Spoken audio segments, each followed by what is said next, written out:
ನಮಸ್ಕಾರ, ನಾನು ಪೃಥ್ವಿರಾಜ್ ಹಾರನಹಳ್ಳಿ. ಎಲೆಕ್ಷನ್ ಇರುವಂತ ಸಂದರ್ಭದಲ್ಲಿ ಬಿಜೆಪಿ ಅಂತೂ ಮತ್ತೆ ಆಡಳಿತವನ್ನ ಮಾಡುವಂತ ನಿಟ್ಟಿನಲ್ಲಿ, ಅಧಿಕಾರಕ್ಕೆ ಇರುವಂತ ನಿಟ್ಟಿನಲ್ಲಿ ದೊಡ್ಡ ಮಟ್ಟದಲ್ಲಿ ರಣತಂತ್ರವನ್ನ ಎಣಿತಾ ಇರುವಂತದ್ದು. ಆ ಭಾಗವಾಗಿ ಸಾಕಷ್ಟು ಬಾರಿ ಪ್ರಧಾನಮಂತ್ರಿಗಳಂತೂ ರಾಜ್ಯಕ್ಕೆ ಬರ್ತಾನೆ ಇರ್ತಾರೆ. ಅದರ ಮುಂದುವರೆದ ಭಾಗ ಅನ್ನುವ ರೀತಿಯಲ್ಲಿ ಈಗ ತುಮಕೂರಿಗೆ ಬರಲಿರುವಂತದ್ದು. ಬೆಂಗಳೂರು ಮತ್ತೆ ತುಮಕೂರಿನಲ್ಲಿ ಇವತ್ತು ಪ್ರಧಾನಮಂತ್ರಿಗಳು ಸಾಕಷ್ಟು ಕಾರ್ಯಕ್ರಮಗಳಲ್ಲಿ ಭಾಗಿಯಾಗ್ತಾರೆ. ಅಂದ್ರೆ 6 ಗಂಟೆ ಇರ್ತಾರೆ ರಾಜ್ಯದಲ್ಲಿ. 6 ಗಂಟೆಯಲ್ಲಿ 6 ಕಾರ್ಯಕ್ರಮಗಳಲ್ಲಿ ಭಾಗಿಯಾಗ್ತಾ ಇದ್ದಾರೆ. ಮತ್ತೆ ಮುಂದಿನ 25 ದಿನಗಳಲ್ಲಿ ಇನ್ನೂ 2 ಬಾರಿ ಬರ್ತಾರೆ. ಇವತ್ತು ಸೇರಿದಂತೆ 12ನೇ ತಾರೀಕು ಮತ್ತೆ 27ನೇ ತಾರೀಕು ಕೂಡ ರಾಜ್ಯಕ್ಕೆ ಬರ್ತಾರೆ ಪ್ರಧಾನಮಂತ್ರಿಗಳು. ಪ್ರಧಾನಿ ನರೇಂದ್ರ ಮೋದಿ ಮೇನಿಯಾ ರಾಜ್ಯದಲ್ಲಿ. ಇಂದು ಬೆಂಗಳೂರು ತುಮಕೂರಲ್ಲಿ ಪ್ರಧಾನಮಂತ್ರಿ ನರೇಂದ್ರ ಮೋದಿ ಅವರ ಸಂಚಾರ ಹವಾ ಇರುತ್ತೆ. ವಿವಿಧ ಅಭಿವೃದ್ಧಿ ಕಾರ್ಯಗಳ ಉದ್ಘಾಟನೆಗೆ ಆಗಮಿಸ್ತಾ ಇರುವಂತದ್ದು ಪ್ರಧಾನಮಂತ್ರಿ. ಬೆಂಗಳೂರು ತುಮಕೂರು ಭಾಗದಲ್ಲಿ ಬಿಜೆಪಿ ಅಲೆ ಮೂಡಿಸುವಂತ ಪ್ರಯತ್ನ ಇದೆ. ಪದೇ ಪದೇ ರಾಜ್ಯಕ್ಕೆ ಮೋದಿ ಆಗಮನದಿಂದ ಬಿಜೆಪಿಯಲ್ಲಿ ಉತ್ಸಾಹ. ಬಿಕಾಸ್ ಇಲ್ಲಿ ಪ್ರಧಾನಮಂತ್ರಿಗಳನ್ನೇ ನೆಚ್ಕೊಂಡಿದ್ದಾರೆ ರಾಜ್ಯ ಬಿಜೆಪಿಯವರು. ಯಾಕೆಂದ್ರೆ ಆ ಮಾಸ್ ಲೀಡರ್ಶಿಪ್ ಇತ್ತಲ್ಲ ಈ ಹಿಂದೆ ಯಡಿಯೂರಪ್ಪನವರದು, ಆ ಮಾಸ್ ಲೀಡರ್ಶಿಪ್ ಅನ್ನುವಂಥದ್ದು ಈಗಿಲ್ಲ. ಬಿಕಾಸ್ ಮುಂದೆ ಯಡಿಯೂರಪ್ಪನವರು ಮುಖ್ಯಮಂತ್ರಿಗಳಾಗೋದಿಲ್ಲ. ಸೊ ಬೊಮ್ಮಾಯಿಯವರ ನೇತೃತ್ವ ಅಂತ ಹೇಳಲಾಗ್ತಾ ಇದ್ರು ಕೂಡ ಪ್ರಧಾನಮಂತ್ರಿಗಳು ತುಂಬಾ ಅನಿವಾರ್ಯವಾಗಿರುವಂಥದ್ದು ಮತ್ತೆ ಅಧಿಕಾರಕ್ಕೆ ಏರಬೇಕು ಅಂದ್ರೆ. ಸೊ ಹೀಗಾಗಿ ಸಾಕಷ್ಟು ಬಾರಿ ರಾಜ್ಯಕ್ಕೆ ಕರೆಸಲೇಬೇಕಾದಂತ ಅನಿವಾರ್ಯತೆ ಇದೆ. ಈಗ ಆಲ್ರೆಡಿ ನೋಡಿದ್ರಿ, ಹುಬ್ಬಳ್ಳಿಯ ಯುವ ಜನೋತ್ಸವಕ್ಕೆ ಬಂದಿದ್ರು ಪ್ರಧಾನಮಂತ್ರಿಗಳು. ಅದಾದ್ಮೇಲೆ ಯಾದಗಿರಿ, ಕಲಬುರಗಿಯಲ್ಲಿ ಭಾಗಿಯಾಗಿದ್ರು. ಅಂದ್ರೆ ಒಂದ್ ಕಡೆ ಕಿತ್ತೂರು ಕರ್ನಾಟಕ ಮತ್ತು ಒಂದ್ ಕಡೆ ಕಲ್ಯಾಣ ಕರ್ನಾಟಕಕ್ಕೆ ಬಂದಿದ್ರು. ಈಗ ಹಳೆ ಮೈಸೂರು ಭಾಗ, ತುಮಕೂರು ಮತ್ತೆ ಬೆಂಗಳೂರು, ಇಲ್ಲೂ ಕೂಡ ಪ್ರವಾಸವನ್ನು ಹಮ್ಮಿಕೊಂಡಿರುವಂತದ್ದು. ಇವತ್ತು 6 ಗಂಟೆ ರಾಜ್ಯದಲ್ಲಿ ಇರ್ತಾರೆ. ಬೆಂಗಳೂರು ತುಮಕೂರಿನಲ್ಲಿ 6 ಗಂಟೆಯ ಸಂದರ್ಭದಲ್ಲಿ 6 ಕಾರ್ಯಕ್ರಮಗಳಿಗೆ ಚಾಲನೆಯನ್ನ ಕೊಡಲಿದ್ದಾರೆ ಪ್ರಧಾನಮಂತ್ರಿ. ಇನ್ನ ಪ್ರಧಾನಮಂತ್ರಿಗಳು ಬರಲಿರುವಂತ ಹಿನ್ನೆಲೆಯಲ್ಲಿ HAL ನಲ್ಲಿ ಬಿಗಿ ಪೊಲೀಸ್ ಬಂದೋಬಸ್ತ್ ಅನ್ನ ಮಾಡಲಾಗಿದೆ. ಪ್ರಧಾನಮಂತ್ರಿಗಳು ಬರ್ತಾರೆ ಅಂದ್ರೆ ಎಲ್ಲಾ ಕಡೆನೂ ಕೂಡ ಅಷ್ಟೇ ಸಾಕಷ್ಟು ಭದ್ರತೆಯನ್ನ ನೀಡಲಾಗಿರುತ್ತೆ. ಸೊ ಆ ಭದ್ರತೆ ನಿಮ್ಗೆ ತೋರಿಸ್ತಾ ಇದ್ವಿ. ಇದ್ರ ಬಗ್ಗೆ ಇನ್ನಷ್ಟು ಡೀಟೇಲ್ಸ್ ಅನ್ನ ನೀಡ್ತಾರೆ ನಮ್ಮ ಪ್ರತಿನಿಧಿ ಕೃಷ್ಣ. ನಮ್ಮ ಜೊತೆ ನೇರ ಸಂಪರ್ಕದಲ್ಲಿ ಜಾಯಿನ್ ಆಗ್ತಾ ಇದ್ದಾರೆ. ಕೃಷ್ಣ, 1 ತಿಂಗಳ ಅಂತರದಲ್ಲಿ ಇದು 3ನೇ ಬಾರಿಗೆ ರಾಜ್ಯಕ್ಕೆ ಬರ್ತಾ ಇದ್ದಾರೆ. ಇನ್ನು ಈ ತಿಂಗಳಲ್ಲಿ ಇನ್ನೂ 2 ಬಾರಿ ಬರಲಿರುವಂತದ್ದು. ರಾಜ್ಯದಲ್ಲಿ ಚುನಾವಣೆ ಹತ್ತಿರ ಇರುವಂತಹ ಸಂದರ್ಭದಲ್ಲಿ ಪ್ರಧಾನಮಂತ್ರಿಗಳ ಈ ಭೇಟಿ ಬಿಜೆಪಿ ಕಾರ್ಯಕರ್ತರಲ್ಲಿ, ನಾಯಕರಲ್ಲಿ ಯಾವ ರೀತಿಯಾಗಿ ರಣೋತ್ಸಾಹವನ್ನ ತುಂಬುತ್ತಾ ಇದೆ ಅಂತ, ಇವತ್ತು ಯಾವ್ಯಾವ ರೀತಿಯಾಗೆಲ್ಲ ಕಾರ್ಯಕ್ರಮಗಳನ್ನ ಹಮ್ಮಿಕೊಳ್ಳಲಾಗಿದೆ, ಎಷ್ಟು ಜನ ಬರ್ತಾರೆ, ಯಾವ ರೀತಿಯಾದಂತಹ ಸಿದ್ಧತೆಯನ್ನ ಮಾಡಿಕೊಳ್ಳಲಾಗಿದೆ?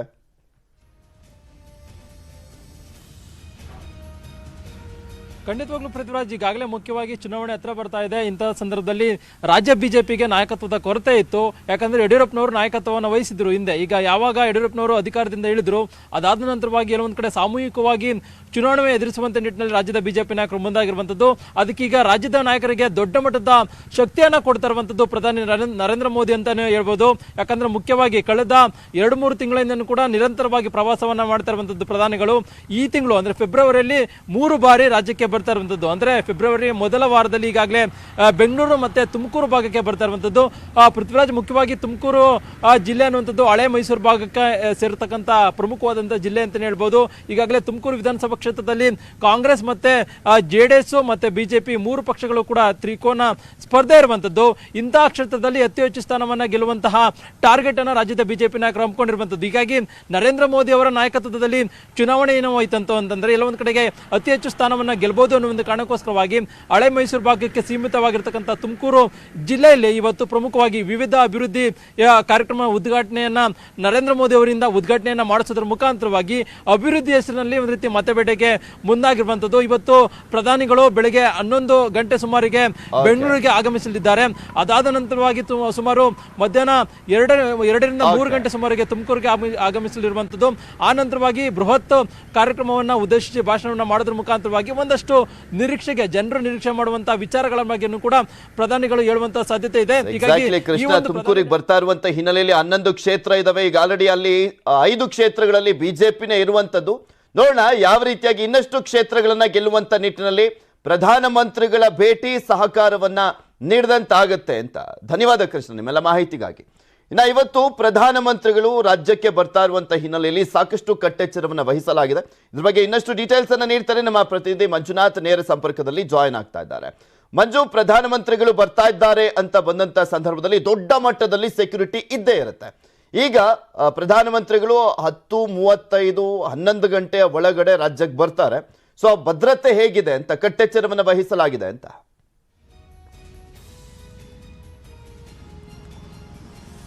ಎಸ್, ಖಂಡಿತವಾಗ್ಲೂ ಪೃಥ್ವಿ, ಪ್ರಧಾನಿ ನರೇಂದ್ರ ಮೋದಿ ಇವತ್ತು ಬೆಂಗಳೂರಿಗೆ ಬರ್ತಿರುವಂತಹ ಹಿನ್ನೆಲೆ ಈಗಾಗಲೇ HAL ಏರ್ಪೋರ್ಟ್ ನ ಬಳಿಯೂ ಕೂಡ ಅಷ್ಟೇ ಎಲ್ಲಾ ರೀತಿಯಂತ ಬಂದೋಬಸ್ತ್ ವ್ಯವಸ್ಥೆಯನ್ನು ಕೂಡ ಪೊಲೀಸ್ ಇಲಾಖೆಯಿಂದ ಮಾಡ್ಕೊಂಡಿರುವಂತದ್ದು. ನೀವು ದೃಶ್ಯದಲ್ಲೂ ಕೂಡ ಅಷ್ಟೇ ನೀವು ನೋಡ್ತಾ ಇರಬಹುದು. ಯಾಕಂದ್ರೆ HAL ಗೆ ಬರುವಂತಹ ಪ್ರತಿಯೊಬ್ಬ ವೆಹಿಕಲ್ ಗಳನ್ನು ಈಗಾಗಲೇ ತಪಾಸಣೆಯನ್ನ ಮಾಡ್ತಿದ್ದಾರೆ. ಯಾವುದೇ ಅನ್ನೋನ್ ವೆಹಿಕಲ್ ಗಳನ್ನ ಪೊಲೀಸರು ಬಿಡ್ತಿಲ್ಲ. ಯಾಕಂದ್ರೆ ಏನೂ ಕೂಡ ಅಷ್ಟೇ ಸುಖ ಸುಮ್ಮನೆ ಬರ್ತಿರುವಂತಹ ವೆಹಿಕಲ್ ಗಳನ್ನ ಇಲ್ಲಿಂದ ಕಳಿಸುವಂತ ಒಂದು ಪ್ರಯತ್ನವನ್ನು ಕೂಡ ಅಷ್ಟೇ ಮಾಡ್ತಾ ಇರುವಂತದ್ದು.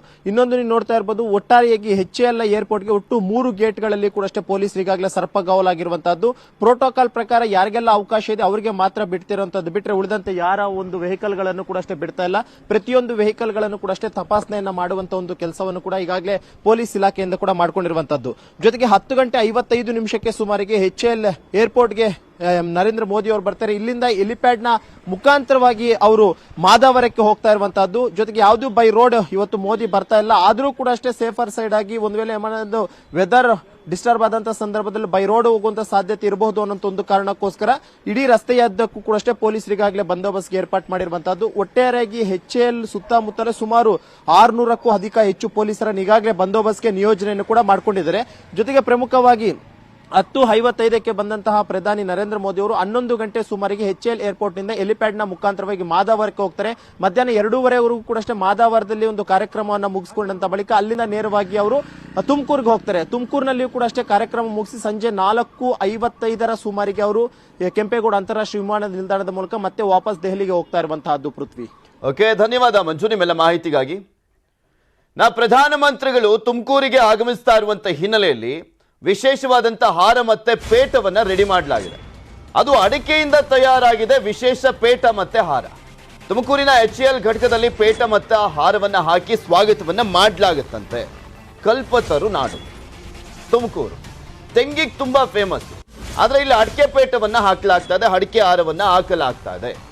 ಇನ್ನು ನಿಟ್ಟೂರು ಬಳಿಯ HAL ಹೆಲಿಕಾಪ್ಟರ್ ಘಟಕ ಉದ್ಘಾಟನೆಗೆ ನಮೋ ಬರ್ತಾ ಇದ್ದಾರೆ. ಅವರಿಗೆ ವಿಶೇಷವಾಗಿ ಅಡಿಕೆಯಿಂದ ನಿರ್ಮಾಣವಾದಂಥ ಪೇಟ ಮತ್ತು ಹಾರವನ್ನು ಹಾಕಿ ಸ್ವಾಗತಿಸಲಿಕ್ಕೆ ನಾಯಕರು ಮುಂದಾಗಿದ್ದಾರೆ. ಕತ್ತರಿಸಿದ ಅಡಿಕೆ ಬಳಸಿ ಪೇಟವನ್ನ ತಯಾರಿಸಲಾಗಿದೆ. ಗುಂಡು ಅಡಿಕೆಯನ್ನ ಬಳಸಿ ಹಾರವನ್ನ ನಿರ್ಮಿಸಲಾಗಿರುವಂಥದ್ದು. ನಿಮಗೆ ಅದನ್ನ ತೋರಿಸ್ತಾ ಇದ್ದೀವಿ. ಇದ್ರ ಬಗ್ಗೆ ಮತ್ತಷ್ಟು ಮಾಹಿತಿಯನ್ನ ನೀಡ್ತಾರೆ ನಮ್ಮ ಪ್ರತಿನಿಧಿ ವಿಠಲ್, ದೂರವಾಣಿ ಸಂಪರ್ಕದಲ್ಲಿ ಜಾಯಿನ್ ಆಗ್ತಾ ಇದ್ದಾರೆ. ವಿಠಲ್, ಕಲ್ಪತರು ನಾಡು ಅಂತ ಕರೆಸ್ಕೊಳ್ಳುತ್ತೆ ತುಮಕೂರು. ಅಂದ್ರೆ ತೆಂಗಿಗೆ ಫೇಮಸ್ ಅಂತ ಎಲ್ರಿಗೂ ಕೂಡ ಗೊತ್ತಿರುವಂಥದ್ದು. ಏಷ್ಯಾದಲ್ಲೇ ಅತಿ ದೊಡ್ಡ ಮಾರ್ಕೆಟ್ ಕೂಡ ಇರುವಂಥದ್ದು ತಿಪ್ಟೂರಿನಲ್ಲಿ. ಇಂತಹ ಸಂದರ್ಭದಲ್ಲಿ ನನಗೆ ಒಂಥರ ಆಶ್ಚರ್ಯ ಆಗ್ತದೆ. ಅದ್ರ ಬಗ್ಗೆ ಏನಾದರೂ ಒಂದು ವಿಶೇಷವಾಗಿ ಹಾರ ಅಥವಾ ಪೇಟವನ್ನ ಮಾಡ್ತಾರೇನೋ ಅನ್ಕೊಂಡಿದ್ದೆ. ಆದ್ರೆ ಅಡಿಕೆ ಹಾರ, ಅಡಿಕೆ ಪೇಟವನ್ನ ಮಾಡಿದ್ದಾರೆ, ಏನಿದು ಅಂತ? ಪೃಥ್ವಿ, ಈಗಾಗಲೇ ಇದು ಏನು ನಿಟ್ರು ಬಳಿ HAL ನಲ್ಲಿ ನಡೀತಕ್ಕಂಥ ಕಾರ್ಯಕ್ರಮದಲ್ಲಿ ಮೋದಿ ಅವರಿಗೆ ಏನು ಅಡಿಕೆ ಪೇಟ ಮತ್ತೆ ಅಡಿಕೆ ಹಾರವನ್ನು ಹಾಕೋದಕ್ಕೆ ಒಂದು ಸಿದ್ಧತೆ ಮಾಡ್ಕೊಂಡಿದ್ದಾರೆ. ಅದು ಈ ಒಂದು ತಾಲೂಕಿಗೆ ಸೀಮಿತ ಅಂತಾನೆ ಹೇಳ್ಬೋದು. ಯಾಕಂದ್ರೆ ಗುಬ್ಬಿ ತಾಲೂಕು ಏನಿದೆ ಸಂಪೂರ್ಣವಾಗಿ ಅದು ಅಡಿಕೆ ಬೆಳೆಗಾರರ ತಾಲೂಕು. ಅಲ್ಲಲ್ಲಿ ಮಾತ್ರ ಏನೋ ತೆಂಗು ಬೆಳೆಗಾರರ ಸಂಖ್ಯೆ ಕಾಣುತ್ತೆ. ಇತ್ತೀಚೆಗೆ ಚಿತ್ತೂರು ಮತ್ತೆ ಪಕ್ಕದ ಚಿಕ್ಕನಾಯಕನಹಳ್ಳಿ ಮತ್ತೆ ಪಕ್ಕದ ಕುಣಿಗಲ್ಗೂ ಕೂಡ ಒಂದು ಅಡಿಕೆ ಬೆಳೆ ಏನು ದಾಟ್ತಾ ಇರ್ತಕ್ಕಂಥದ್ದು. ಹಾಗಾಗಿ ಏನು ಅಡಿಕೆ ಅವರಿಗೆ ಅಡಿಕೆ ಹಾರ ಮತ್ತೆ ಅಡಿಕೆ ಪೇಟವನ್ನು ತೋರಿಸೋದ್ರ ಮೂಲಕ ಅಡಿಕೆ ಬೆಳೆನೂ ಕೂಡ ಇಲ್ಲಿ ಒಂದು ಫೇಮಸ್ ಆಗಿದೆ. ಮತ್ತೆ ಅದರ ರೇಟ್ಗೂ ಕೂಡ ಇಲ್ಲಿ ನಮ್ಗೆ ಅತ್ಯಗತ್ಯವಾಗಿ ಬೇಕಾಗಿದೆ. ಅದ್ರ ಬಗ್ಗೆನೂ ಕೂಡ ಒಂದು ಗಮನ ಹರಿಸುವ ನಿಟ್ಟಿನಲ್ಲಿ ಇಲ್ಲಿನ ರೈತರುಗಳು ಆ ಒಂದು ಅಡಿಕೆ ಪೇಟ ಮತ್ತೆ ಅಡಿಕೆ ಹಾರವನ್ನು ಸಿದ್ಧತೆ ಮಾಡಿರ್ತಕ್ಕಂಥದ್ದು. Okay, thank you Vithal. Actually Tumakuru ಅಂತ ಬಂದಂಥ ಸಂದರ್ಭದಲ್ಲಿ ಹೇಳ್ತಾ ಇದ್ನಲ್ಲ, ಗುಬ್ಬಿಯಲ್ಲಿ ಸ್ವಲ್ಪ ಮಟ್ಟಿಗೆ ಜಾಸ್ತಿ ಬೆಳೀತಾ ಇದ್ದಾರೆ ಅಡಿಕೆ, ಹೌದು, ಇಲ್ಲ ಅಂತಲ್ಲ. ಆದರೆ ತೆಂಗಿಗೆ ನಾನು ಅವಾಗಲೇ ಹೇಳ್ತಾ ಇದ್ದೆ, ಉತ್ಕೃಷ್ಟವಾದಂಥ ತೆಂಗು ಅನ್ನುವಂಥದ್ದು ಸಿಗೋದು ನಿಮಗೆ ತುಮಕೂರು ಭಾಗದಲ್ಲಿ. ಚಿಕ್ಕನಾಯಕನಹಳ್ಳಿ, ತಿಪ್ಟೂರು, ಗುಬ್ಬಿ ಆಗಿರ್ಬೋದು, ತುರುವೇಕೆರೆ ಆಗಿರ್ಬೋದು, ಅರಸೀಕೆರೆ ಭಾಗ ಆಗಿರ್ಬೋದು, ಇಲ್ಲೆಲ್ಲ ಕೂಡ ತೆಂಗಿಗೆ ಒಂದು ದೊಡ್ಡ ಮಟ್ಟದಲ್ಲಿ ವ್ಯಾಲ್ಯೂ ಇದೆ. ಆದರೆ ಈಗ ಅಡಿಕೆ ಪೇಟವನ್ನು ಮಾಡಿ ಅಡಿಕೆ ಆಹಾರವನ್ನು ಅಲ್ಲಿ ಹಾಕಲಾಗ್ತಾ ಇದೆ.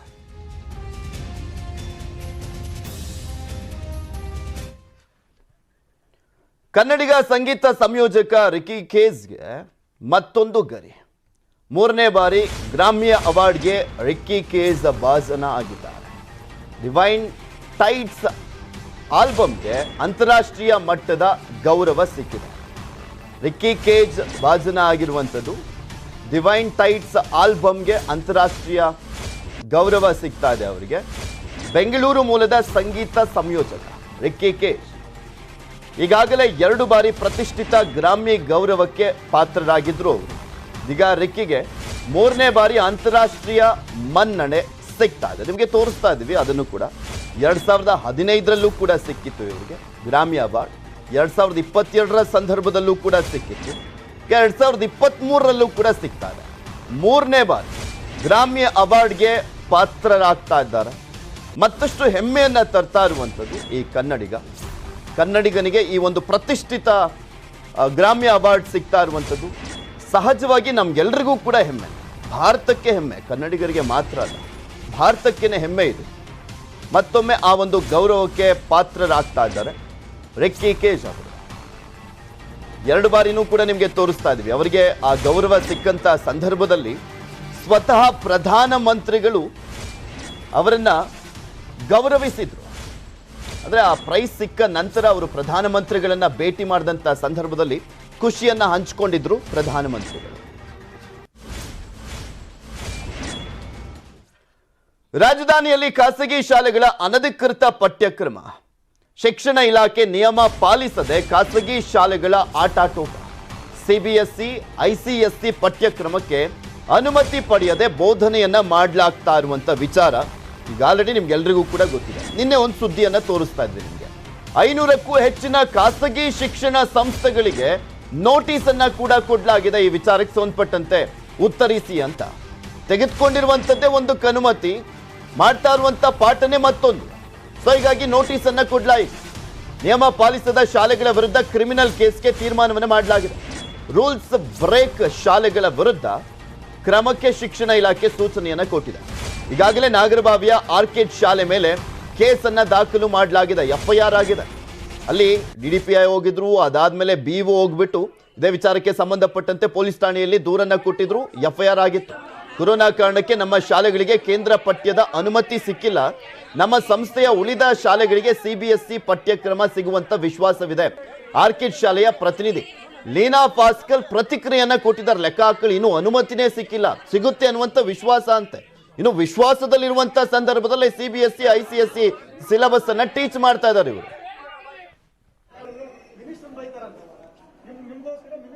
ಅವಧಿಯು ಹಲವು ಜನರ ಜೀವನದ ಮೇಲೆ ಪರಿಣಾಮವನ್ನು ಬೀರಿದೆ. ಇದರಿಂದಾಗಿ ಮಾನ್ಯತಾ ಪ್ರಕ್ರಿಯೆಯೂ ಕೂಡ ವಿಳಂಬವಾಗಿತ್ತು. CBSE ಮಾನ್ಯತೆ ಪಡೆಯಲು ಅಗತ್ಯವಿರುವ ಎಲ್ಲ ಮೂಲ ಸೌಕರ್ಯ ಮತ್ತು ಶಿಕ್ಷಣ ಪದ್ಧತಿಯನ್ನು ಆರ್ಕಿಡ್ ಶಾಲೆ ಹೊಂದಿದೆ. ಆದ್ದರಿಂದ ಶೀಘ್ರದಲ್ಲೇ CBSE ಮಾನ್ಯತೆ ಸಿಗುವ ಬಗ್ಗೆ ಸಂಪೂರ್ಣ ವಿಶ್ವಾಸವಿದೆ. ಪ್ಯಾಂಡಮಿಕ್ ಅವಧಿಯು ಹಲವು ಜನರ ಜೀವನದ ಮೇಲೆ ಪರಿಣಾಮವನ್ನು ಬೀರಿದೆ. ಇದರಿಂದಾಗಿ ಮಾನ್ಯತಾ ಪ್ರಕ್ರಿಯೆಯೂ ಕೂಡ ವಿಳಂಬವಾಗಿತ್ತು. CBSE ಮಾನ್ಯತೆ ಪಡೆಯಲು ಅಗತ್ಯವಿರುವ ಎಲ್ಲ ಮೂಲ ಸೌಕರ್ಯ. ಏನ್ ಸರ್ ಸಮೂಹ ಸಂಸ್ಥೆಗಳು? ಸರ್ ಆರ್ಕಿಡ್ ನಮ್ಮಲ್ಲಿ 11 ಸ್ಕೂಲ್ ಇದೆ ನಮ್ಮ ಜಿಲ್ಲೆನಲ್ಲಿ. ಓಕೆ. ಅದರಲ್ಲಿ 5 ಸ್ಕೂಲು ಅಫಿಲಿಯೇಷನ್ ತಗೊಂಡವ್ರೆ ಸೆಂಟ್ರಲ್ ಸಿಲೆಬಸ್ಗೆ. ಓಕೆ. ಇನ್ನು 6 ಶಾಲೆ ಅಫಿಲಿಯೇಷನ್ ತಗೊಂಡಿಲ್ಲ. ಅದನ್ನಕ್ಕೆ BO ಅವರಿಗೆ ನಾನು ಅವ್ರ ಬಗ್ಗೆ ಕ್ರಿಮಿನಲ್ ಕೇಸ್ ಬುಕ್ ಮಾಡಿ ಅಂತ, ಪೊಲೀಸ್ ಕೇಸ್ ಬುಕ್ ಮಾಡಿ ಅಂತ ಹೇಳಿ ಇನ್ಸ್ಟ್ರಕ್ಷನ್ ಕೊಟ್ಟಿದ್ದೇನೆ. ಈಗ ನಾಗರಬಾವಿ ತಮ್ಮ ವ್ಯಾಪ್ತಿಗೆ ಬರುತ್ತೆ ಸರ್? ನಾಗರಬಾವಿ ಈಗ ಅಲ್ಲೇನೆ FIR ಆಗಿದೆ. ಓಕೆ. ಇನ್ನು ಬೇರೆ ಎಲ್ಲೆಲ್ಲಿ ಸರ್ ಇದಾಗೋದು ಕೇಸ್? FIR ಬೆಳಸೂರ್ ಇದೆ, ಸೌತ್ 4 ಅಲ್ಲಿ ಒಂದು 3 ಇವೆ. ಓಕೆ. ಆಮೇಲೆ ಇಲ್ಲಿ ಚಿಕ್ಕಪೇಟೆನಲ್ಲಿ ಒಂದಿದೆ. ಒಟ್ಟು 6 ಇವೆ. 6 ಅನಾಥರೈಸ್ ಆಗಿ ಕರಿಕುಲಮ್ ಮಾಡ್ತಾ ಇರೋಂಥದ್ದು ವರದಿಯಾಗಿದೆ. ಓಕೆ. ಅವ್ರ ಮೇಲೆ ಕ್ರಮ ತೆಗೆದುಕೊಳ್ಳಿ ಅಂತ ಹೇಳಿ ನಾನು ಇಟ್ಕೊಟ್ಟಿದ್ದೀನಿ, ಡೈರೆಕ್ಷನ್ಸ್ ಕೊಟ್ಟಿದ್ದೀನಿ. ಇದ್ರ ಬಗ್ಗೆ ಮತ್ತಷ್ಟು ಮಾಹಿತಿಯನ್ನ ನೀಡ್ತಾರೆ ನಮ್ಮ ಪ್ರತಿನಿಧಿ ಶರಣು ಹಂಪಿ. ನಮ್ಮ ಜೊತೆ ನೇರ ಸಂಪರ್ಕದಲ್ಲಿ ಜಾಯ್ನ್ ಆಗ್ತಾ ಇದ್ದಾರೆ. ಶರಣು ಹಂಪಿ, ರೂಲ್ಸ್ ಬ್ರೇಕ್ ಶಾಲೆಗಳ ವಿರುದ್ಧ ಕ್ರಮ ಕೈಗೊಳ್ಳಬೇಕು ಅಂತ ಶಿಕ್ಷಣ ಇಲಾಖೆ ಸೂಚನೆಯನ್ನ ಕೊಟ್ಟಿದೆಯಲ್ಲ, ಯಾವ ಕ್ರಮ ಕೈಗೊಳ್ತಾರಂತೆ? ನಾಗರಬಾವಿ ಆರ್ಕಿಡ್ ಶಾಲೆಯ ವಿರುದ್ಧ FIR ದಾಖಲಾಗಿದೆ. ಎಲ್ಲಿಗೆ ಬಂದಿದೆ ಆ ಪ್ರೋಸೆಸ್? ಏನ್ ಕ್ರಮ ಕೈಗೊಂಡಿದ್ದಾರಂತೆ? ಅಟ್ಲೀಸ್ಟ್ ಒಂದ್ ಶಾಲೆ ಮೇಲಾದ್ರೂ FIR ದಾಖಲಾಗಿದೆಯಲ್ಲ?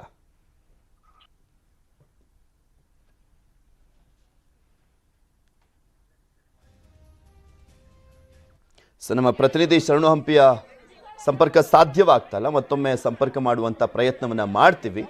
ಬೆಂಗಳೂರಿನಲ್ಲಿ 500ಕ್ಕೂ ಹೆಚ್ಚಿನ ಖಾಸಗಿ ಶಾಲಾ ಶಿಕ್ಷಣ ಸಂಸ್ಥೆಗಳಿದಾವಲ್ಲ, ಇದೇ ರೀತಿಯಾಗಿ ಪೋಷಕರನ್ನ ಯಾಮಾರಿಸಿರುವಂಥದ್ದು. ಅಂದರೆ ತೆಗೆದುಕೊಂಡಿರುವಂಥದ್ದು ಸ್ಟೇಟ್ ಸಿಲೆಬಸ್ಗೆ ಅನುಮತಿಯನ್ನು ಮಾಡ್ತಾ ಇರುವಂಥದ್ದು ಮಾತ್ರ CBSE ICSEಗೆ.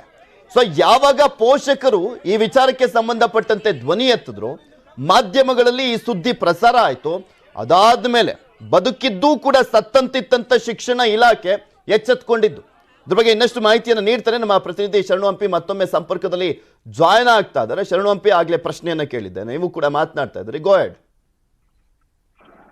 ಎಸ್ ಪೃಥ್ವಿರಾಜ್, ಯಾಕಂದ್ರೆ ಬೆಂಗಳೂರಿನಲ್ಲಿ 1000ಕ್ಕೂ ಹೆಚ್ಚು ಖಾಸಗಿ ಶಾಲೆಗಳಿದಾವೆ. ಅದರಲ್ಲಿ ಅರ್ಧಕ್ಕರ್ಧ ಅಂದ್ರೆ 500ಕ್ಕೂ ಹೆಚ್ಚು ಖಾಸಗಿ ಶಾಲೆಗಳು ಪಠ್ಯಕ್ರಮವನ್ನ ಪರ್ಮಿಷನ್ ತೆಗೆದುಕೊಳ್ಳದೆ ಒಂದು, ಪಠ್ಯಕ್ರಮ ಬೋಧನೆ ಮಾಡದೆ ಒಂದು. ಇದರ ಹಿನ್ನೆಲೆಯಲ್ಲಿ 500ಕ್ಕೂ ಹೆಚ್ಚು ಶಾಲೆಗಳಿಗೆ ಈಗಾಗಲೇ ಶಿಕ್ಷಣ ಇಲಾಖೆ ನೋಟಿಸ್ ಅನ್ನ ನೀಡಿದೆ. ಎರಡನೇ ಹಂತವಾಗಿ ಯಾರು ನಿಯಮವನ್ನ ಪಾಲನೆ ಮಾಡೋದಿಲ್ಲೋ ಬಹಳ ಸ್ಪಷ್ಟವಾಗಿ ಈಗಾಗಲೇ ವರದಿಯನ್ನು ಕೂಡ ತರಿಸ್ಕೊಂಡಿದೆ ಶಿಕ್ಷಣ ಇಲಾಖೆ. ಯಾರ್ಯಾರು ನಿಯಮ ಬಾಹಿರವಾಗಿ ಪಾಠವನ್ನ ಮಾಡ್ತಾ ಇದ್ದಾರೆ, ತರಗತಿಗಳನ್ನ ನಡೆಸ್ತಾ ಇದ್ದಾರೆ, ಆ ಶಾಲೆಗಳ ಮೇಲೆ ಈಗ ಕ್ರಿಮಿನಲ್ ಕೇಸ್ ಹಾಕ್ಲಿಕ್ಕೂ ಕೂಡ ಶಿಕ್ಷಣ ಇಲಾಖೆಯ ಕಮಿಷನರ್ ಅವರು ಈಗ DDPIಗಳಿಗೆ ಸೂಚನೆ ನೀಡಿದ್ದಾರೆ. DDPI ಅವರು ಕೂಡ ಆಯಾ ವಲಯದಲ್ಲಿರುವಂತಹ BO ಸೂಚನೆ ನೀಡಿದ್ದಾರೆ. ಯಾವುದೇ ಕಾರಣ ಕೂಡ ಮುಲಾಜಿಲ್ಲದೆ ಕ್ರಿಮಿನಲ್ ಕೇಸ್ ಅನ್ನ ಹಾಕ್ಬೇಕು ಅಂತ ಹೇಳಿ ಈಗಾಗಲೇ ಆರ್ಕಿಡ್ ನಾಗರಬಾವಿಯ ಶಾಲೆ ಮೇಲೆ FIR ಕೂಡ ದಾಖಲಾಗಿದೆ. ಆದ್ರೆ ವಿಪರ್ಯಾಸ ಅಂದ್ರೆ ಬರೀ FIR ಮಾತ್ರ ದಾಖಲಾಗಿದೆ. ಯಾರು ಆರೋಪಿತರಿದ್ದಾರೆ, ಪ್ರಕರಣದ ಆರೋಪಿಗಳು, ಅವ್ರನ್ನ ಇದುವರೆಗೂ ಕೂಡ ಬಂಧನ ಮಾಡದೇ ಇರೋದು ಕೂಡ ಸಾಕಷ್ಟು ಅನುಮಾನಗಳಿಗೆ ಎಡೆ ಮಾಡಿಕೊಡ್ತಾ ಇದೆ. ಯಾಕಂದ್ರೆ ಪ್ರಭಾವಿತರು ಇರೋದು, ಅವರು ಬಂಧನ ಆಗದೆ ಇದ್ರೆ ಏನಾಗುತ್ತೆ ಅನ್ನುವಂತ ಪ್ರಶ್ನೆಯನ್ನ ಪೋಷಕರ ಸಮನ್ವಯ ಸಮಿತಿಯ ಸದಸ್ಯರು ಕೂಡ ಪ್ರಶ್ನೆ ಮಾಡ್ತಾ ಇದ್ದಾರೆ. ಈ ರೀತಿಯಾಗಿ ಖಾಸಗಿ ಶಾಲೆಗಳು ಯಾರು ಪಠ್ಯಕ್ರಮವನ್ನ CBSE ಮತ್ತು ICSE ಮಾಡ್ತಾ ಇದ್ದಾರೆ ಮಾನ್ಯತೆ ಇಲ್ಲದೆ, ಅಂದ್ರೆ ಪರವಾನಗಿ ಇಲ್ಲದೆ, ಆ ಶಾಲೆಗಳ ಮೇಲೆ ಕ್ರಿಮಿನಲ್ ಕೇಸ್ ಹಾಕ್ತಿವಿ ಅಂತ ಹೇಳ್ತಾ ಇದ್ದಾರೆ. ಅದು ಎಷ್ಟರ ಮಟ್ಟಿಗೆ ಪಾಲನೆ ಆಗುತ್ತೆ ಅನ್ನೋದನ್ನ ಆಗ್ತೀವಿ, ನೋಟಿಸ್ ಕೊಡ್ತೀವಿ ಅಂತೆಲ್ಲ ಹೇಳುವಂತದ್ದಕ್ಕೆಲ್ಲ ಬಗ್ಗುವಂತ ಖಾಸಗಿ ಶಿಕ್ಷಣ ಸಂಸ್ಥೆಗಳು ಅಲ್ಲ ಇವರು. ಯಾಕೆಂದ್ರೆ ಕೆಲವರಿಗೆ 2-3 ಬಾರಿ ಕೊಟ್ಟಿದ್ರು ಕೂಡ ಅದಕ್ಕೆ ಉತ್ತರವನ್ನ ಕೊಟ್ಟಿಲ್ಲ. ನೋಡೋಣ ಏನ್ ಮಾಡ್ತಾರೆ ಅಂತ. ಥ್ಯಾಂಕ್ ಯು ಶರಣು ಹಂಪಿ, ನಿಮ್ಮೆಲ್ಲ ಮಾಹಿತಿಗಾಗಿ. ಮತ್ತಷ್ಟು ಸುದ್ದಿಯನ್ನು ನಿಮ್ಮ ಮುಂದೆ ಇಡ್ತಾ ಹೋಗ್ತೀನಿ, ಆದ್ರೆ ಅದಕ್ಕೂ ಮುಂಚೆ ಒಂದು ಸ್ಮಾಲ್ ಬ್ರೇಕ್.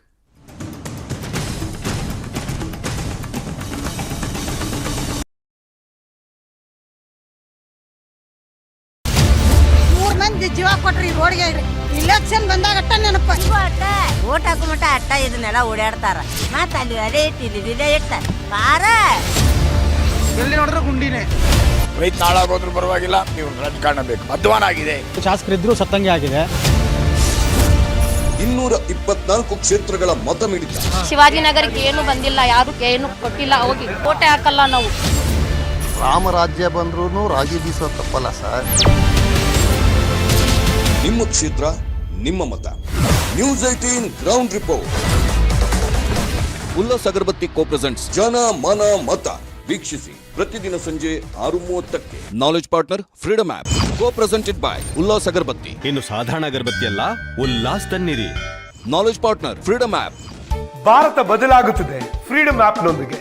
ನೀವು ಡೌನ್ಲೋಡ್ ಮಾಡಿ. ದೇಶದ ಪ್ರಜಾಪ್ರಭುತ್ವ ಮತ್ತೆ ಅದಕ್ಕೆ ಸಂಬಂಧಪಟ್ಟಂತ ಪ್ರಿನ್ಸಿಪಲ್ಗಳನ್ನ ನಂಬಿರುವಂತಹ ನಮ್ಮಂತವ್ರು ಯಾರ ಮೇಲೆ ವಿಶ್ವಾಸ ಇಡ್ತೀವಿ? ಚುನಾವಣೆ ಪ್ರಜಾಪ್ರಭುತ್ವದ ಒಂದು ಸಂಭ್ರಮ ಅಂತಾರಪ್ಪ. ಆದ್ರೆ ಈ ಸಂಭ್ರಮದಲ್ಲಿ ಸಂಶಯ ಮೂಡ್ಬಿಟ್ರೆ ರಾಜಕಾರಣದಲ್ಲಿ ನಿಮ್ ಸರ್ಕಾರ ACB ರಚನೆ ಮಾಡಿದಾಗ್ಲೂ ಇದೆ ಅಲ್ವಾ ಪ್ರಶ್ನೆ? CM ಕೆಳಗಡೆನೆ ಇಟ್ಕೊಂಡ್ಬಿಟ್ರಿ ನೀವು ACB-ನ. ಇಷ್ಟೊತ್ತಿಗಾಗಲೇ ಸಾಕಷ್ಟು ಸಾಕ್ಷಿ ನಾಶ. ಇವತ್ತು ಮತ್ತೆ ಲೋಕಾಯುಕ್ತ ಶಕ್ತಿ ಬಂತು. ಯಾಕೆ ಇದು ಮಾಡಿದ್ರಿ ನೀವು ಅವತ್ತು? ಇವತ್ತು ಏನು ಭಾರತ್ ಜೋಡೋ ಅಂತೇಳಿ ಪಾದಯಾತ್ರೆ ಮಾಡ್ತಾ ಇದ್ದಾರೆ. ಪಾದಯಾತ್ರೆ ಅಲ್ಲ, ಅವರು ಉರುಳು ಸೇವೆ ಮಾಡಬೇಕು ಇಡೀ ದೇಶ. ಅಭಿವೃದ್ಧಿ ಪ್ಲಸ್ ಹಿಂದುತ್ವ ಬಿಜೆಪಿ.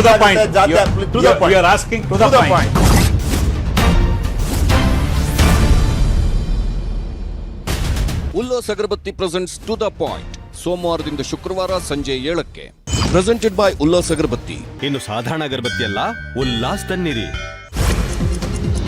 ಪಂಚರತ್ನ ಯಾತ್ರೆ ವೇಳೆ ಕುಮಾರಸ್ವಾಮಿ ಹೊಸ ಬಾಂಬ್ ಅನ್ನ ಸಿಡಿಸಿದ್ದಾರೆ. ಪ್ರಹ್ಲಾದ್ ಜೋಶಿ ಅವರೇ ಬಿಜೆಪಿಯ ಮುಂದಿನ CM ಅಭ್ಯರ್ಥಿ.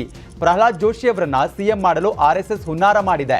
ಜೊತೆಗೆ 8 ಜನ DCM ಮಾಡಿ ಒಬ್ಬ CM ಮಾಡೋ ಯೋಜನೆ ಅವರಿಗಿದೆ.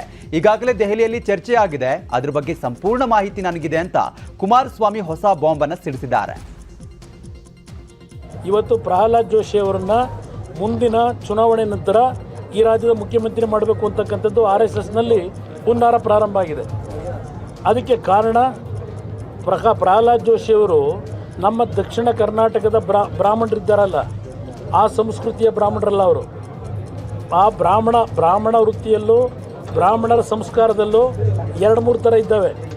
ಇವರು ಯಾವ ಶೃಂಗೇರಿ ಮಠದ ಶೃಂಗೇರಿ ಮಠದ ಒಂದು ಪೇಶಾವರ ಗ್ರೂಪ್ನವರು, ಪೇಶವೆಗಳು ಶೃಂಗೇರಿಯ ಮಠವನ್ನು ಒಡೆದಂತರೇನಿದ್ದಾರೆ, ಅಲ್ಲಿಯ ದೇವರ ವಿಗ್ರಹವನ್ನು, ಆ ಒಂದು ವರ್ಗಕ್ಕೆ ಸೇರಿದಂಥವ್ರು ಇವರು. ಮಹಾತ್ಮ ಗಾಂಧೀಜಿಯವರನ್ನ ಕೊಂದಂಥ ವರ್ಗಕ್ಕೆ ಸೇರಿರ್ತಕ್ಕಂಥವ್ರು ಇವರು. ಇವರು ನಮ್ಮ ಹಳೆ ಕರ್ನಾಟಕದ ಬ್ರಾಹ್ಮಣರಲ್ಲ. ಅವರನ್ನು ಮುಂದಿನ ಮುಖ್ಯಮಂತ್ರಿ ಮಾಡ್ತಕ್ಕಂಥದ್ದಕ್ಕೆ ಈಗಾಗಲೇ RSSನಲ್ಲಿ ತೀರ್ಮಾನಗಳೇನಾಗಿದೆ, ಈ ರಾಜ್ಯದಲ್ಲಿ ಇಂಥ ವ್ಯಕ್ತಿಗಳನ್ನು ಮುಂದೆ ಮುಖ್ಯಮಂತ್ರಿ ಮಾಡಿ, ನನಗೆ ವಿಷಯ ಬಂದಿದೆ, 8 ಜನ ಉಪಮುಖ್ಯಮಂತ್ರಿಗಳು, ಇವ್ರನ್ನ ಮುಖ್ಯಮಂತ್ರಿ ಮಾಡಿ 8 ಜನ ಉಪಮುಖ್ಯಮಂತ್ರಿಗಳು ಮಾಡ್ತಕ್ಕಂಥ ಮೀಟಿಂಗು ದೆಹಲಿಯಲ್ಲಿ ಏನು ಮಾಡಿದ್ದಾರೆ RSS ಕೇಂದ್ರದಲ್ಲಿ. BJPಯ ಈ ಹುನ್ನಾರ ಏನಿದೆ, ಕರ್ನಾಟಕದ ಜನ ಈ BJPಯ RSSನ ಕುತಂತ್ರಕ್ಕೆ. ಕುಮಾರಸ್ವಾಮಿ ಹೇಳಿಕೆ ಬಗ್ಗೆ ಕಟೀಲ್ ವ್ಯಂಗ್ಯವಾಡಿದ್ದಾರೆ. ಈ ಬಾರಿ JDSಗೆ 20 ಸ್ಥಾನ ಕೂಡ ಸಿಗೋದಿಲ್ಲ, 8 ಜನ DCM ಅಂತ ಅವರ ಮನೆ ನೋಡಿ ಹೇಳಿರಬೇಕು ಅಂತ ವ್ಯಂಗ್ಯವಾಡಿದ್ದಾರೆ. ಮುಂದಿನ ಚುನಾವಣೆಯಲ್ಲಿ JDS 20 ಸ್ಥಾನಗಳನ್ನು ಗೆಲ್ಲುವುದಿಲ್ಲ ಅನ್ನುವ ಭಯದ ವಾತಾವರಣ ಅವರನ್ನು ಕಾಡ್ತಾ ಇದೆ. ಹಾಗಾಗಿ ಮನಭ್ರಾಂತಿಗಳು ಪ್ರಾರಂಭ ಆಗಿದೆ ಅವರಿಗೆ. 9 ಜನ ಉಪಮುಖ್ಯಮಂತ್ರಿ ಅಂತ ಅವರ ಮನೆ ನೋಡಿ ಹೇಳಿರಬೇಕು. ಅವ್ರ ರಾಜಕಾರಣ ಅದೇ ನಡ್ಕೊಂಡು ಬಂದವರು ಅಂತ ಎರಡನ್ನೂ ಮಾಡಿದ್ದಾರೆ ಅವರು. ಒಂದು ಕುಟುಂಬ ರಾಜಕಾರಣ, ಇನ್ನೊಂದು ಒಡೆದಾಡುವ ರಾಜಕಾರಣ. ಹಾಗಾಗಿ ಅದನ್ನು ಉಲ್ಲೇಖ ಮಾಡಿರ್ಬೋದು. ಸಮುದಾಯಗಳ ಬಗ್ಗೆ ಬಹಳ ಕೆಟ್ಟದಾಗಿ ಮಾತನಾಡಿದ್ದಾರೆ ಅನ್ನುವಂಥದ್ದು. ಮಾಜಿ ಮುಖ್ಯಮಂತ್ರಿ ಆಗಿದ್ದವರು, ಅವರು ಈ ರಾಜ್ಯದಲ್ಲಿರ್ತಕ್ಕಂಥ ಎಲ್ಲ ಸಮುದಾಯಗಳಿಗೆ ಗೌರವ ಕೊಡಬೇಕಾಗಿರ್ತಕ್ಕಂಥವ್ರು. ಬಿಟ್ಟು ಈ ರೀತಿ ಹೇಳಿಕೆ ಕೊಡ್ತಕ್ಕಂಥ ಅವರಿಗೆ ಶೋಭೆ ಅಲ್ಲ. ಕುಮಾರಣ್ಣನ ಈ ಹೇಳಿಕೆಗಳು ಇವತ್ತು ಶುರುವಲ್ಲ, ಹಿಂದಿನಲ್ಲೇ ಈ ರೀತಿ ನಡವಳಿಕೆಗಳು ಬಂದಿವೆ. ಕಡೆ ಕುಮಾರಸ್ವಾಮಿ ಮಾನಸಿಕ ಸ್ಥಿಮಿತ ಕಳೆದುಕೊಂಡಿದ್ದಾರೆ ಅಂತ HDK ಹೇಳಿಕೆಗೆ ಧಾರವಾಡದಲ್ಲಿ ಶಾಸಕ ಅರವಿಂದ್ ಬೆಲ್ಲದ್ ಆಕ್ರೋಶವನ್ನು ವ್ಯಕ್ತಪಡಿಸಿದ್ದಾರೆ. ಆದರೆ ಅಂಥವರು ತಳಬುಡ ಇಲ್ಲದಂತ ಹೇಳಿಕೆ ಕೊಟ್ಟಿದ್ದಾರೆ. ಅವರ ಮಾನಸಿಕ ಸ್ಥಿತಿ ತಪ್ಪಿದಂತೆ ಅನಿಸ್ತಾ ಇದೆ ಅಂತ ಹೇಳಿದ್ದಾರೆ. ಜನರ ನಡುವೆ ಏನು ಸಾಮರಸ್ಯ ಐತಿ, ಆ ಸಾಮರಸ್ಯವನ್ನು ಕೆಡಿಸುವಂಥ ಕೆಲಸ ಕುಮಾರಸ್ವಾಮಿ ಅವರು ಈ ರೀತಿಯ ಸ್ಟೇಟ್ಮೆಂಟ್ಗಳ ಮೂಲಕ ಆಗ್ತೈತಿ. ಈ ರೀತಿಯ ಬ್ಯಾಲೆನ್ಸ್ ಇಲ್ಲದಂಥ ಸ್ಟೇಟ್ಮೆಂಟ್ ಅವ್ರಿಗೆ ಕೊಡಬಾರ್ದು ಅಂತೇಳಿ ನಾನು ವಿನಂತಿ ಮಾಡ್ಕೊತೇನೆ. ಜನರ ನಡುವೆ ಏನು ಸಾಮರಸ್ಯ. ಬಿಜೆಪಿಯಿಂದ ಬ್ರಾಹ್ಮಣ CM ಮಾಡ್ತಾರೆ ಎಂಬ ಕುಮಾರಸ್ವಾಮಿ ಹೇಳಿಕೆ ಬಗ್ಗೆ DKಶಿ ಪ್ರತಿಕ್ರಿಯೆ ಕೊಟ್ಟಿದ್ದಾರೆ. ನನಗೆ ಭವಿಷ್ಯ ಗೊತ್ತಿಲ್ಲ, ಅವರ ಆಡಳಿತ ಭವಿಷ್ಯ ಕೂಡ ಗೊತ್ತಿಲ್ಲ ಅಂತ ಹೇಳಿದ್ದಾರೆ. ಭವಿಷ್ಯ ಗೊತ್ತಿಲ್ಲ, ಅವ್ರ ಭವಿಷ್ಯ, ಅವರ ಆಡಳಿತ ಗೊತ್ತಿಲ್ಲ. ನಮ್ಮ ಕಾಂಗ್ರೆಸ್ ಪಾರ್ಟಿದು ಮಾತ್ರ ಗೊತ್ತು ನನಗೆ. ಸಾಮೂಹಿಕ ನಾಯಕತ್ವದಲ್ಲಿ ಚುನಾವಣೆ ನಡೆಸ್ತೇವೆ, ನಮ್ಮ ಕಾಲ ಮೇಲೆ ನಾವು ಸರ್ಕಾರ ರಚನೆ ಮಾಡ್ತೇವೆ, ಜನಕ್ಕೊಂದು ಒಳ್ಳೆ.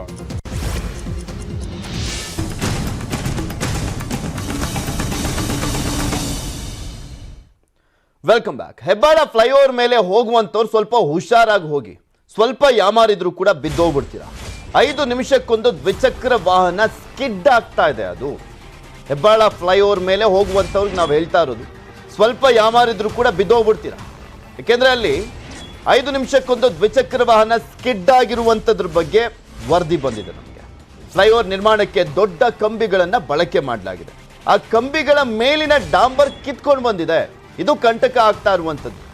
ಕಂಬಿಗಳ ಮಧ್ಯೆ ವಾಹನಗಳ ಚಕ್ರಗಳು ಸಿಕ್ಕಾಕೊಂಡು ಅಪಘಾತಗಳು ಸಂಭವಿಸ್ತಾ ಇದೆ. ಅಲ್ಲಿ ಅಂದರೆ ದೊಡ್ಡ ದೊಡ್ಡ ಕಂಬಿಗಳನ್ನು ಹಾಕಿದ್ದಾರೆ, ಅದು ತಪ್ಪಲ್ಲ. ಆದರೆ ಅದ್ರ ಮೇಲೆ ಹಾಕಿರುವಂಥ ರೋಡ್ಗಳು, ಅಂದರೆ ಆ ಟಾರ್ ಎಲ್ಲ ಕಿತ್ಕೊಂಡು ಬಂದಿರುವಂಥ ಹಿನ್ನೆಲೆಯಲ್ಲಿ ಈ 2 ವೀಲರ್ನವ್ರಿಗೆ ದೊಡ್ಡ ಮಟ್ಟದಲ್ಲಿ ಪ್ರಾಬ್ಲಮ್ ಆಗುವಂಥದ್ದು. 4 ವೀಲರ್ ಹಂಗೂ ಹಿಂಗೂ ಹೆಂಗೋ ಮಾಡ್ಕೊಂಡು ಹೋಗ್ಬಿಡ್ತಾರೆ. ಆದರೆ 2 ವೀಲರ್ನಲ್ಲಿ ಇರ್ತಾರಲ್ಲ, ಹೋಗುವಂಥ ಸಂದರ್ಭದಲ್ಲಿ ಸ್ವಲ್ಪ ಎಡವಿದ್ರು ಸಾಕು ಬಿದ್ದೋಗ್ಬಿಡ್ತಾರೆ.